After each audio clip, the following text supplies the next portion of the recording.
passion beneath the surface, right? No, absolutely. And it's a sampling of what's going on. And Hormuz, thanks very much for that.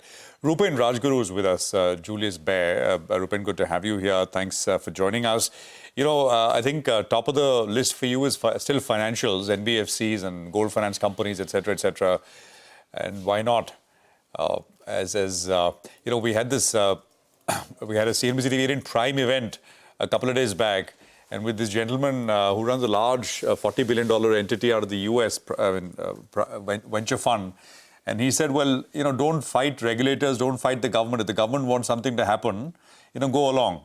So in that, if I were to use that analogy here, in the case of financials, the RBI is certainly very, very focused on pushing growth through.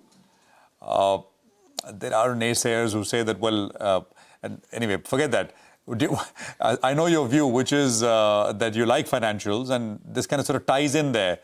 What within that space, Rupen, are you most bullish on now?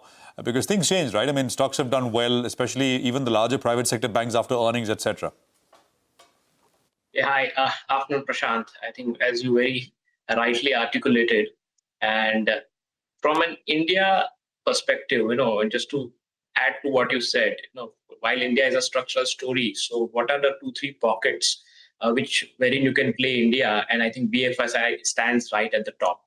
And you're right. While last year, from a regulatory standpoint, when things were overheating in certain segments, the RBI, the regulator, came out with a set of regulations to tamper on the growth expectation, particularly on the unsecured loan side. And when probably things are turning, the other way around, the RBI has also rightly acted upon, and now the focus is clearly on the growth side. So having said that, in the current environment, while the large banks, both from the public sector bank and the largest private as well as on the public sector side, the stocks have done reasonably well. At the current juncture, since now the rate cut transmission is underway, and while we are already seeing some NIM pressures which are there, but still the growth has been pretty good. We are positive stance while continues towards large private sector bank, but incrementally we also like NBFCs because purely the NIM compression there will be far lower than the banks. And if RBI wants growth, I think in an environment historically with an easy liquidity and lower rates, NBFCs tend to outperform. And also sub-segments like gold financing clearly is something which we are very positive on the secured lending side. And the other segment which we are positive are affordable housing. So while at the mortgages business, overall the competitive intensity is very high. But in the affordable housing segment, companies which have found its niche clearly are doing pretty well. Their asset quality is holding up, and the growth is pretty robust. So that's the other segment within the NBFC pack is what we like. So just to sum up, we like the segment and the certain subsegments on the NBFC sides, gold financing, as well as on the affordable housing. Rupen, hi, afternoon. The last time we spoke, you also were getting constructive on IT because you thought it would be a good defensive bet.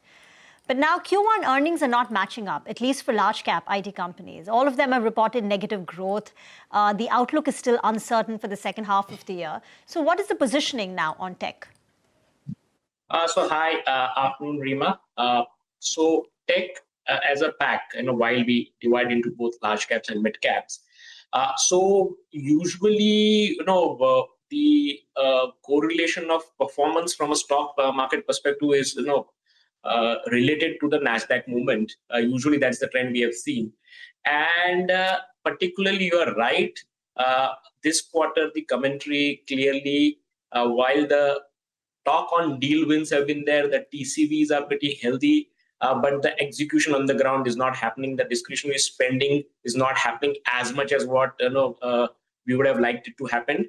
And probably, I would say I would not blame the US companies because while currently, the markets are back to all-time high, but still the uncertainty around the US macro remains. So companies out there are taking a pause and not going aggressive on the discretionary spending side. Having said that, purely from a stock market perspective, historically we have seen, particularly on large cap ITs, typically at say 22 times forward multiple is when, if the growth is not very high, that's the time one should take some money off the table. And when it gets into 18, 19 P multiple, typically that's the time to add into it, because of the quality of balance sheet they have, the payout ratio they have, the dividend yields becomes very attractive. So that's the typical range. So to answer your question, till such time we get a clear indication from the growth side, which right now is lacking, I think it will remain in the range. And as I said, between that PE price band, it will become a buy and sell. And that's where we are in today as we speak. Probably we are in the neutral zone because we are in that 20 odd multiple side. So it's neither a buy or a sell as we speak. Hi Rupen, good to see you. And as always, the last few times you joined, you said cement is being is making it to your list. And the numbers have been good. Do you think this is the start of further gains out here? Because the sector actually has been quite sleepy. And it's lucky to get away with not too much of cuts in FY25. Pricing was awful, demand wasn't great, couple of one-offs as well. How do you approach this theme and what do you like? So hi, Nigel, afternoon. So yes, you are right that cement as a sector last year was probably, so to say, a disastrous year from an overall profitability perspective. And if you just take a step back and look through what was happening in last year, wherein the two large groups were on acquisition spree. So during the entire period last year, the pricing was pretty weak. And so despite no other negative event, the margins collapsed. So the only segments or the stocks which did well till last year was the companies which were either getting acquired or probably the possible candidates because of potential re-rating, and the large, particularly the one set of a large promoter group which has seen a significant re-rating. So the middle segment was getting ignored. So the other companies which are not aggressively acquiring and they were probably not a takeover target, those were struggling.